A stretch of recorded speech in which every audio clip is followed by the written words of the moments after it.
Happy Friday, everyone. Today we are going to talk about author's purpose using The Inventor's Secret, what Thomas Edison told Henry Ford.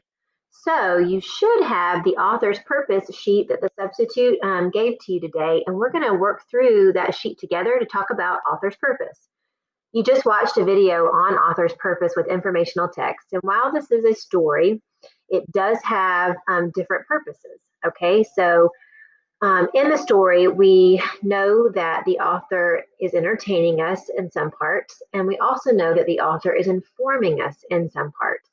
But you need to be specific about what the author is informing us of and how the author is entertaining us. Okay, so the very first question on your sheet has to do with page 21.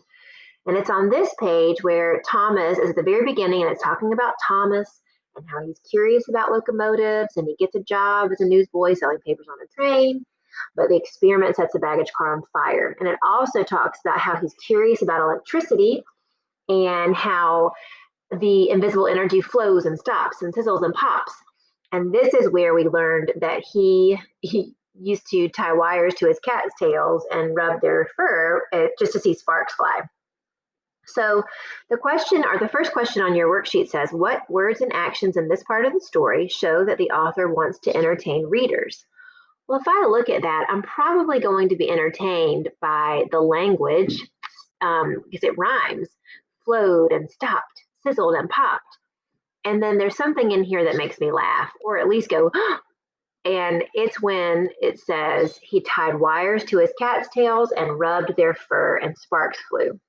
So on my worksheet where it says what words and actions in this part of the story show that the author wants to entertain readers, you could say one of two things. You could say the author uses words like sizzle and pop. You could even say the author rhymes. Or you could say the author gives interesting details about what Thomas did to the cats. Okay, and when we say interesting details, you could say funny details. You could say the author makes me laugh when he talks about how Thomas tied wires to the cat's tails.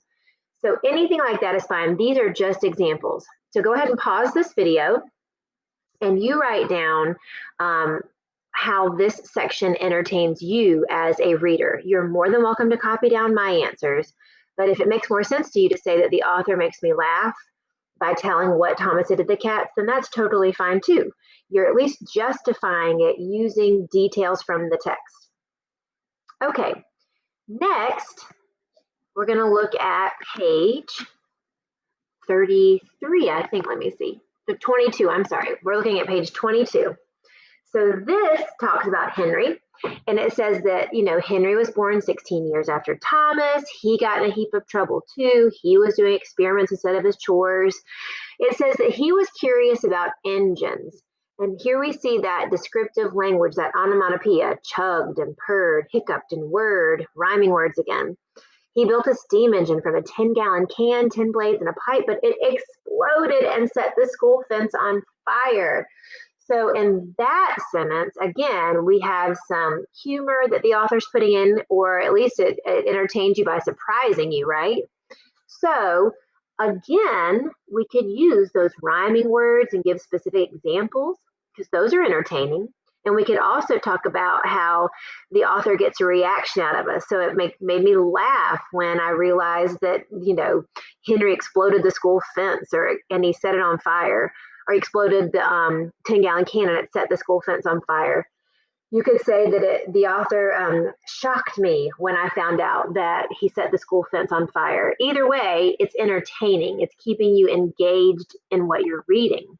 So for number 2, you could say the author uses words such as hiccuped and whirred. You could say the author rhymes the onomatopoeia. You could say the author gives exciting details about how Henry's engine exploded.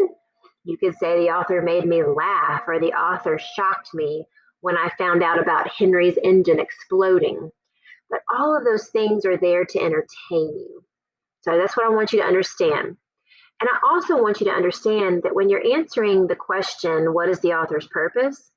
You can't just say to persuade, to inform, to entertain. You've got to give specific details like the ones we see here. So if the question on your quiz said, what is the author's purpose on page 22 of The Inventor's Secret? You would say, the author wants to entertain me with descriptive words like Hickepton word, or the author wants to entertain me by giving exciting details about how Henry's engine exploded. So make sure you're giving me details from the text. Now the last question says, what is the author's purpose in the writer's note that follows the story on page 32? And that is right here. Now, as you can see, the words here are italicized or they are slanted because the author is giving you real information about Thomas Edison and Henry Ford. This part of the text is a little bit more serious than the rest of the text. The rest of the text is very much a story that is entertaining, almost, you think of it almost as sing-songy, but this is not sing-songy. This is very formal. Okay, so it says, what is the author's purpose in the writer's note that follows the story? Well, based on what I just said, the author is giving me information about Thomas and Henry, real information. Okay, and I know that because it includes real facts. It is a much more serious, it has a much more serious tone. So for your answer, you could say, the author wants to tell readers about the real Thomas and Henry. The author wants to tell readers about the real Thomas and Henry using interesting facts, because it says, how do you know? Well, she presents historical facts about Thomas and Henry. So if this were a question on your quiz, then it said, what is the author's purpose? You could say, the author wants to tell about the real Thomas and Henry using historical facts about their life. So again, the whole point of this activity, guys, is for you to understand that you cannot just say the author's purpose is to persuade, inform, or entertain. You need to tell me, how does the author entertain you using details? Or what does the author inform you about? What does the author tell you about? Okay? What does the author want to persuade me to do?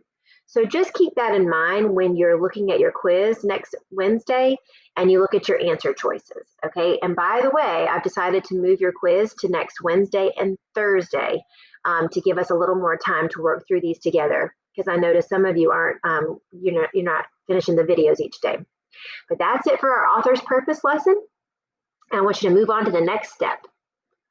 Oh, and make sure that you copied down either these answers or you put the answers in your own words.